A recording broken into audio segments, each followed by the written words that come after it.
देखना एक बहुत ही गहराई से सोचना है, क्योंकि हम तत्व ज्ञान समझ रहे हैं।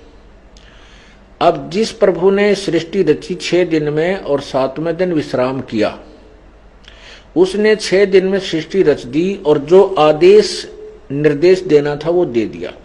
अब क्या निर्देश दे रहे हैं कि मनुष्य को इतना बुद्धिमान बना दिया कि पृथ्वी के सभी जीव जंतुओं से ये सियाना हो, समझदार हो, उनको कंट्रोल करे, लेकिन खाए नहीं उनको, उनका मांस नहीं खाए। अल्लाह या निपुण परमात्मा का आदेश मांस खाने का नहीं। अब देखना प्रमाण 29 में, ये 28 आपने पढ़ा। 29 में फिर परमेश्वर ने उनसे कहा, मनुष्यों से, और सुनो, जितने बीज वाले छोटे छोटे पेड़ और सारी पृथ्वी के ऊपर हैं, पेड़, छोटे छोटे पेड़ सारी पृथ्वी के ऊपर हैं, और जितने वृक्षों में बीज वाले फल होते हैं, वे सब मैंने तुमको दिए हैं, वे तुम्हारे भोजन के लिए हैं। परमात्मा ने कहीं भी मनुष्य को मांस खाने का आदेश नहीं दिया। ये है पूर्ण परमात्मा का संदेश, निर्देश, आदेश।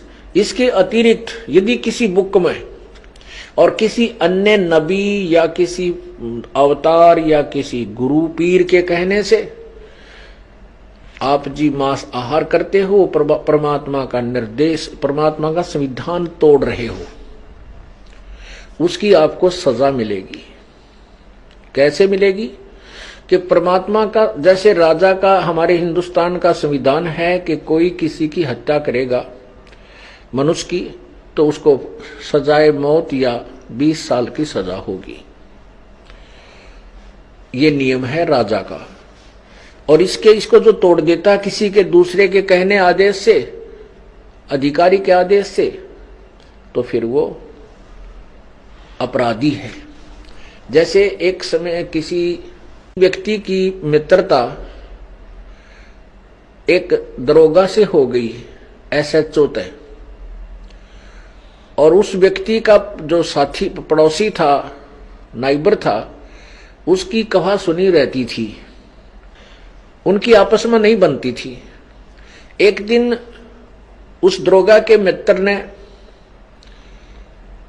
अपने मित्र दरोगा से यानी SHO से कहा कि ऐसे ऐसे मेरा जो पड़ोसी है वो मुझे बहुत परेशान करता है, सारा कुछ मैंने पंचायत भी कर ली, समझा लिया, लेकिन वो बाज नहीं आता है, क्या इलाज किया जाए? SHO ने कहा कि मार उसको, समार दे, कूट छेद दे, मार लट सिर में, मैं आप देख लूंगा। अब उस SHO के कहने अपने मित्र SHO की बात को मान करके उस व्यक्ति ने अपने पड़ोसी के साथ झगड़ा ठान लिया और उसका लठ मार दिया, और लाठी लगने तो वो व्यक्ति की मृत्यु होगी। उस अक्षेत्र का वो अपराध प्रभारी होने के कारण वही मित्र SHO आया, अपने मित्र को पकड़ कर ले गया और संविधान अनुसार उसको सजाए मौत हो गई। अब उस नालायक ने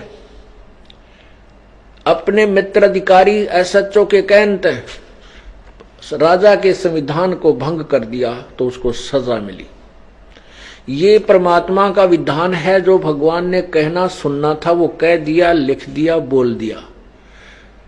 उसके बाद वो परमात्मा ने विश्राम किया, तख्त पर विराजमान हुआ।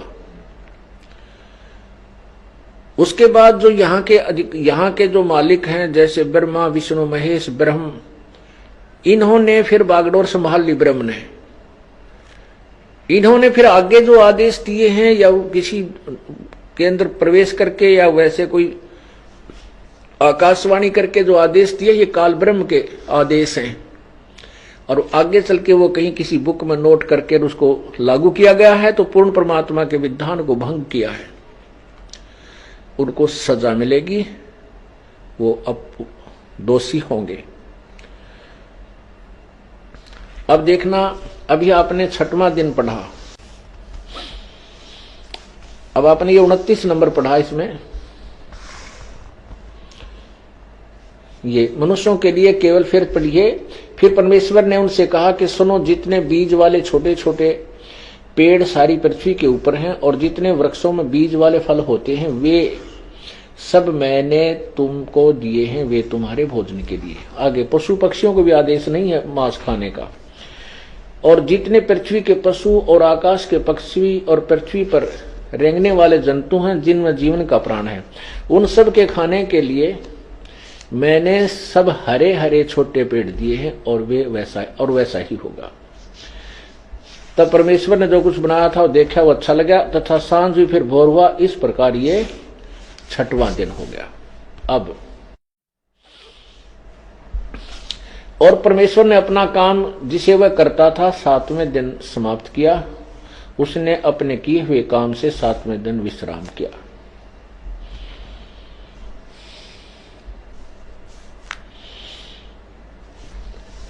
अब ये तो पवित्र बाइबल ने सिद्ध कर दिया कि उस परमात्मा ने 6 दिन में सृष्टि रची, और वो तो उसने तो विश्राम किया, चला गया।